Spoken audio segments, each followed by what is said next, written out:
SIR లో కుట్రలు జరుగుతున్నాయని అన్నారు YCP MLC Lella Appireddy. YCP సానుభూతి పరుల ఓట్లను తొలగించే ప్రయత్నం చేస్తున్నారని ఆరోపించారు. బిఎల్ఓలకు టీడీపీ బెదిరింపులు పెరిగాయని, ప్రజలకు ఓటర్ ఫారాలు సరిగా అందించడం లేదని చెప్పారు.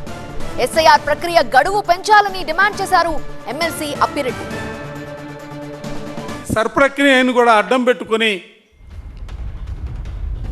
ఏదో ఒక విధంగా వైఎస్ఆర్ కాంగ్రెస్ పార్టీ ఓట్లని తొలగించాలనే కార్యక్రమంతో ఇవాళ ప్రభుత్వం ముందుకు సాగుతూ ఉంది. ఈ ఫారాలు ఇవ్వడానికి సంబంధించి కానీ, ఫారాలు నింపి తిరిగి ఇవ్వటం కానీ, ఆ తర్వాత డిజిటలైజేషన్ చేయడానికి సంబంధించి కానీ మీరు ఇచ్చినటువంటి నెల రోజుల గడువు సరిపోతున్నటువంటి పరిస్థితి లేదు. ఈ గడువును పొడిగించాలా, మరో నెల రోజుల పాటు ఈ గడువును పొడిగించాలని చెప్పి వైఎస్ఆర్ కాంగ్రెస్ పార్టీగా ఎన్నికల కమిషన్ గారిని కలిసి మేము రిప్రజెంటేషన్ కూడా ఇవ్వడం జరిగింది.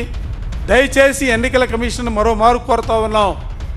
ఈ నెల రోజుల ప్రక్రియ ఏదైతే ఉందో ఈ ప్రక్రియను మరో నెల రోజుల పాటు కొనసాగించాలని చెప్పి మేము ఈ సందర్భంగా ఎన్నికల కమిషన్ కోరుతా ఉన్నాం.